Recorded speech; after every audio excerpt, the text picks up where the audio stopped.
Welcome to the Real Freedom Podcast with your host, Ryan Weimer, solo edition. Today, we're going to be talking Wholesaling 101.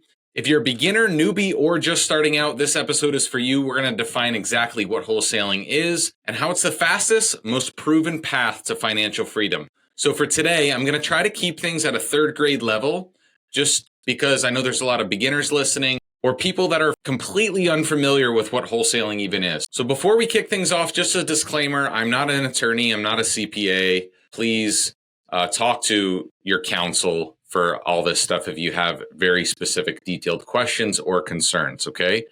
So let's kick things off. What is wholesaling? So wholesaling, also known as an assignment of contract, is when I assign my rights with a vested interest in the contract to another buyer and usually get an assignment fee for that, okay? So even if you're a realtor, this is applicable. There is a line in most states that asks whether the contract is assignable or not. And so you can get a property under contract just like you're going to buy it, and you can buy it or you can cancel or you can assign it to another buyer for some fee, okay? So that is what a wholesale or an assignment of contract is. You're literally just collecting money for trading paper. You are assigning your rights to the contract to a different buyer. Yes, it is totally legal. There are a lot of people out there, especially realtors, that will tell you, hey, wholesaling's not legal. You can't do that here. You can't do that in our state. I've heard it a million times. It is legal. It's been around for hundreds of years. You can do this. We do multiple of these every single week. So to define wholesaling for me is really the art of finding discounted properties. It's not that we wholesale everything. If you're a wholesaler or an investor or an agent, if you're good at wholesaling, it means you're good at finding deals. And you can't do anything without a deal. When I was looking at all the many ways to get started in real estate, and there's a lot, it is the best and worst thing about real estate that there's so many options available to you. So it's very easy to get shiny object syndrome. The reason to choose wholesaling is because it makes you a deal finding expert and you can source your own deals direct to seller. You don't have to worry about agent commissions or fees on the MLS or anything like that. There are way better deals and way bigger deals, deeper discounted deals direct to seller. You can wholesale off of the MLS. I'll just tell you, it's not worth your time. You can get a property under contract that's listed on the multiple listing service in your area, and you can assign that to another buyer for a fee. Your dollar per hour spent on putting in the hard work, the extra work to source your own deals far exceeds trying to wholesale on the MLS. Now, there's going to be people that disagree with me probably, but if you actually calculated the dollar per hour amount of sourcing your deals, your highest and best use is going to be going direct to seller. So that's what wholesaling is to me. It's not that we wholesale or assign every single property. What you do with the property after you get it under contract depends on the situation. You can flip it. You can wholesale it. You can keep it as a rental. You can develop it. You can buy it creatively. You can buy it on a novation. Third grade level. It doesn't matter what you actually do with the property as the exit strategy, but if you become a deal finding expert, that is the quickest path to financial freedom. Okay, I'm a little biased, but I did it in just a few short years. The reason is for the properties that we wholesale, our average assignment fee this year is about $24,000 for one deal that we wholesale, one deal. So think about that. There are people out there that don't even make $24,000 in a year, or if you got 2 or 3 of those deals, it would pretty easily replace your W-2 income or whatever job you're working right now. And so it doesn't take much to really move the needle. You are literally one phone call away from completely changing your life, being able to live life on your terms, quit your job, and really just take control of your financial future. So wholesaling is divided up into 3 main areas. You have lead generation, you have conversion, and you have disposition. I'm going to define what each of those are. But when you're just starting out, you first need to decide, am I going to go access all the free material that there is in podcasts, YouTube University, books on this subject? Because everything that you need is available for free. Or am I going to go pay a mentor to shortcut this for me, either a private one-on-one or a group? I would strongly suggest that you start with the free material, just because everything that you need to do your first deal is available for free, for sure.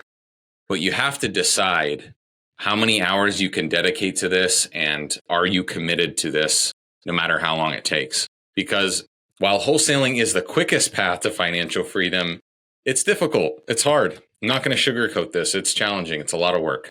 Okay, so lead generation, let's start with that. You can't get deals if you don't have leads. The first step in lead generation is you got to define what a lead is. I can tell you, when I first started out, because I was a one-man show, I didn't have a team, it was literally just me, I had a pretty strict criteria on what a lead was. They needed to want to sell within 90 days and have some kind of underlying motivation.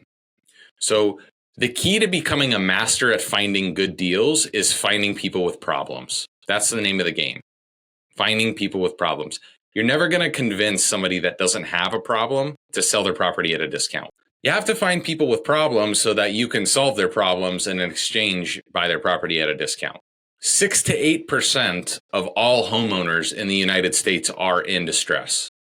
It's a large number, but you do have to sift through a lot of people that have no motivation or no reason to ever sell a property at a discount, okay? So the first part about lead generation is defining what a lead is and know that you're looking for people with problems that you can solve.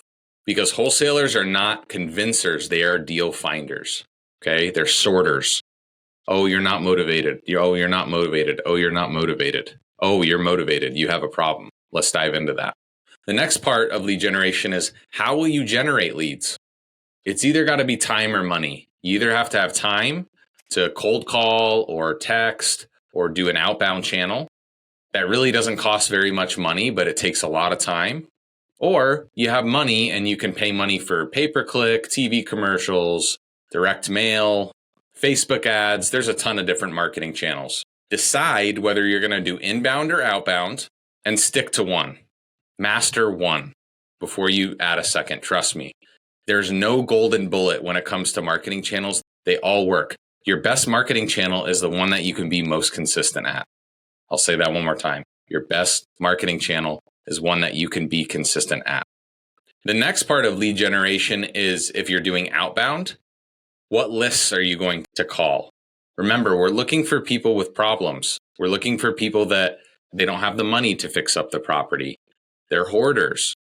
They have a renter in the back unit that's living rent-free.